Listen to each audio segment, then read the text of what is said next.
Baru-baru ini ada yang mempermasalahkan doa tolak balak li khamsatun yang selalu dibaca oleh warga Nahdlatul Ulama, karena memang ini adalah ijazah dari Kiai Haji Muhammad Hasyim Asy'ari untuk orang-orang NU.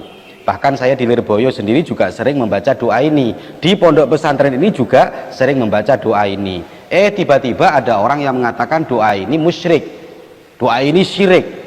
Ini yang saya herankan, kok nggak jemu-jemunya, kok nggak selesainya memusyrikan orang NU. Kemarin-kemarin memusyrikan burdah, kemudian barzanji, kemudian sholawat nariyah, dan masih banyak lagi. Sekarang di khamsatun.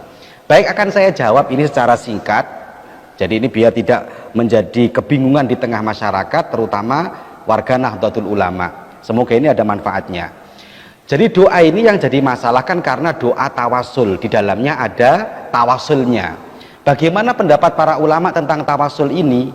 Ternyata ulama-ulama kita, ulama-ulama salaf kita, baik dari masa sahabat sampai sekarang, itu semuanya menggunakan doa tawasul. Semuanya, tidak ada satupun yang menolak doa tawasul. Hanya orang-orang sekarang saja yang menolak doa tawasul. Ini bagi saya, orang yang mengatakan di khamsatun itu adalah doa yang mengandung kemusyrikan, itu bagi saya mungkin dia kurang ilmu, kurang akhlak, kurang adab. Kurang ilmunya karena dia kurang membaca, kurang akhlak, kurang adabnya karena dia memusyrikkan guru kita Kiai Haji Muhammad Hasyim Asy'ari yang sudah hafal ribuan hadis. Oke, sekarang saya jawab dulu. Jadi tawasul ini oleh para ulama dibagi menjadi beberapa hal. Jadi orang biar tahu dulu tawasul itu bagaimana. Saya khawatir dia memusyrikan tawasul tapi nggak ngerti tawasul itu apa. Tawasul itu dibagi menjadi dua. Ada tawasul bid-du'a, ada doa bit-tawasul. Perhatikan. Tawasul di doa itu contohnya orang bertawasul dengan doa. Seperti ada orang datang ke kiai, datang ke ulama untuk didoakan. Itu namanya tawasul bid-du'a. Kemudian ada doa bitawasul. Doa bitawasul itu dibagi menjadi dua lagi. Ada ad-doa bitawasul bil amali saleh, ada ad-doa bitawasul bidzati saleh. Jadi sekali lagi, yang kedua dibagi dua itu tadi. Tapi semuanya kembalinya tetap kepada Allah, muasirnya Allah, yang diminta tetap Allah, bukan orang yang ditawasuli. Orang yang ditawasuli itu hanya sebagai perantara saja. Ya, yang kedua tadi itu doa bitawasul tadi itu yang bil amali soleh, dengan amal yang soleh, itu saya pikir ulama sepakat karena memang hadisnya tertera dalam Sahih Bukhari. Saya melihat ketika kita membaca Sahih Bukhari tentang 3 orang pemuda yang terjebak dalam gua, kemudian dia minta kepada Allah dengan tawasul bil amali saleh. Selesai. Yang jadi masalah sekarang doa tawasul bidzati saleh, yaitu tawasul tapi dengan zat yang soleh, seperti tawasulnya dengan Kanjeng Nabi, seperti tawasulnya dengan orang-orang soleh, seperti tawasulnya dengan para ulama. Bagaimana? Maka ternyata tawasul bidzati soleh seperti dalam li khamsatun itu, ternyata ulama-ulama kita juga mengakui mulai dari zaman sahabat sampai sekarang. Yang pertama saya jelaskan ini.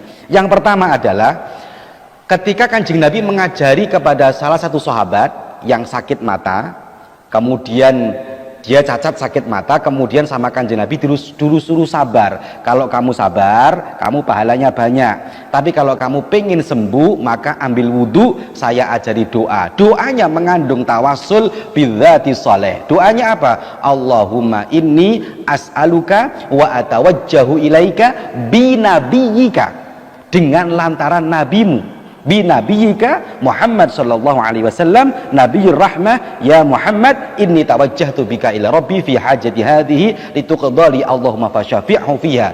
Kebetulan saya hafal karena memang ini selalu kami baca dengan para santri. Ini diriwayatkan oleh Sayyidina Utsman bin Hunayf. Kalau ada yang mengatakan, loh itu kan Kanjeng Nabi waktu itu masih hidup. Oh, ternyata sahabat Utsman bin Hunayf juga pernah mengajarkan kepada seseorang. Ada orang yang sakit, orang yang sakit itu datang ke Sayyidina Utsman. Sebelum ketemu Sayyidina Utsman, dia ketemu Utsman bin Hunayf, sahabat Utsman bin Hunayf. Waktu itu sahabat Utsman bin Hunayf mengajari doa kepada orang yang sakit itu, dan pada waktu itu Kanjeng Nabi sudah meninggal. Ini keterangan dalam hadis riwayat Imam Tabrani yang mengatakan bahwa Kanjeng Nabi waktu itu sudah meninggal pada saat Khalifah Utsman bin Affan. Lebih dari itu, Ibnu Taimiyah, junjungan orang-orang di luar kita, itu malah mengatakan doa tawasul yang dipanjatkan Kanjeng Nabi bidzati sholeh itu ternyata juga sudah dibaca ulama-ulama sebelum kita, jauh ulama-ulama salaf kita, kata Ibnu Taimiyah. Ibnu Taimiyah meriwayatkan, menyampaikan dalam Majmu'ul Fatawa karangan beliau juz 1 halaman 264, beliau mengatakan suatu hari suatu hari ada seorang laki-laki datang kepada Abdul Malik bin Sa'id bin Abjar. Kemudian fajassa batnahu, laki-laki itu mengeluhkan dia sakit perut. Kemudian Abdul Malik bin Sa'id mengatakan bikadaun la yabra, kamu punya penyakit yang tidak bisa sembuh. Laki-laki menjawab, mahua, apa penyakit itu? Kemudian Abdul Malik mengatakan, qala ad-dubailah, itu penyakit dubailah, semacam tumor lah, tumor perut. Kemudian fatahawwala rajul, laki-laki itu pergi, dalam kitabnya Ibnu Taimiyah, faqala Allah Allah Allah rabbi la usyriku bihi syai'an. Setelah laki-laki itu pergi, dia mengatakan, ya Allah ya Allah ya Allah, saya tidak pernah memusyrikkanmu. Kemudian disambung dengan doa tawasul, Allahumma inni atawajjahu ilaika bi nabiyyika Muhammad Nabiyur Rahmah sallallahu alaihi wasallam tasliman, ya Muhammad inni tawajjahtu bika ila rabbi wa rabbi yarhamuni mimma bi. Ini doa tawasul yang pernah dibaca oleh seseorang di samping Kanjeng Nabi, dan itu jauh setelah Kanjeng Nabi wafat dipraktekkan lagi. Ini ternyata ulama-ulama kita salaf mengamalkan doa tawasul bil amali bidzati saleh. Kalau bil amali saleh tidak ada yang mungkin tidak sepakat karena hadisnya jelas. Kalau yang bidzati saleh ini memang perlu penelitian khusus, dan ini ternyata diakui oleh semua ulama, bahkan oleh Ibnu Taimiyah sendiri. Lebih dari itu, ada seorang sahabat penyair hebat namanya Sawad bin Qarib, dia seorang penyair. Dia membacakan syair di depan Kanjeng Nabi Muhammad sallallahu alaihi wasallam, mengatakan wa innaka adnal mursalin wasilatan ilallah. Ya Rasulullah, engkau adalah orang yang paling dekat di antara para rasul untuk dijadikan sebagai wasilah. Lah Kanjeng Nabi dikatakan sebagai wasilah, apa responnya Kanjeng Nabi? Ternyata Kanjeng Nabi fa fariha Rasulullah sallallahu alaihi wasallam, Kanjeng Nabi ternyata seneng, wa ashabahu, dan sahabat-sahabatnya Kanjeng Nabi juga seneng, wa ashabuhu bimaqalati farhan syadidan, ucapanku itu membuat senang sekali kepada para sahabat, bahkan kepada Kanjeng Nabi Muhammad sallallahu alaihi wasallam. Oleh karena itu, ayolah jangan mudah memusyrikkan, ternyata doa tawasul itu diakui oleh para ulama. Kemudian kenapa kok doa tawasulnya itu kok kepada, kan doa tawasulnya Kanjeng Nabi, Murtadha, Sayyidina Ali, Sayyid Hasan dan Husain, dan juga Sayyidah Fatimah. Kenapa? Kalau kita melihat dalam tafsir-tafsir yang begitu banyak, dan juga dalam Sahih Muslim dikatakan suatu hari ada ayat yang turun ketika Kanjeng Nabi disuruh untuk memanggil orang-orang terdekatnya Kanjeng Nabi. Ketika Kanjeng Nabi memanggil orang-orang cucu-cucunya Kanjeng Nabi, putra-putranya Kanjeng Nabi, ya Muhammad, panggil cucu-cucumu, ta'alau, panggil semua cucu-cucumu. Kemudian Kanjeng Nabi memanggil siapa? Memanggil Ali, fada'a Rasulullah. Kemudian Kanjeng Nabi memanggil Sayyidina Ali, memanggil Fatimah, memanggil Sayyid Hasan dan Sayyid Husain. Kemudian Kanjeng Nabi mengatakan, faqala Allahumma haula'i ahli, ya Allah, inilah keluargaku. Dalam sebagian keterangan yang lain, Kanjeng Nabi memberikan semacam ridha kepada keluarga Kanjeng Nabi.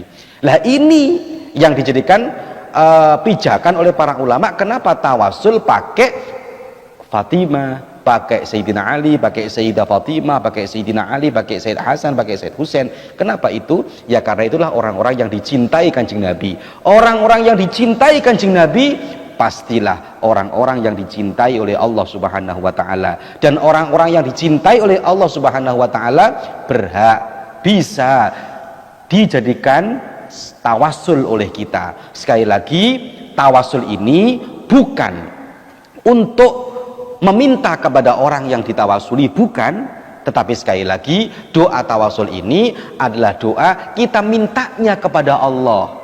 Kita mintanya kepada Allah, dan yang ditawasuli itu hanya sebagai perantara, dan itu dilakukan oleh mulai dari zaman sahabat sampai sekarang. Oleh karena itu kita perlu paham lagi bagaimana banyaknya tawasul itu, bagaimana keterangan tawasul itu, sehingga tidak mudah memusyrikkan, mensyirikkan orang. Oleh karena itu saya menghimbau kepada saya sendiri, juga menghimbau kepada semuanya yang melihat video ini, silahkan teruskan doa itu li khamsatun untuk tolak balak kita pada saat ini. Saya yakinnya doa yang sudah ditirakati oleh para ulama ini adalah doa yang insya Allah mujarab, doa yang insya Allah manfaat, dan doa yang insya Allah diridhoi oleh Allah Subhanahu wa Ta'ala.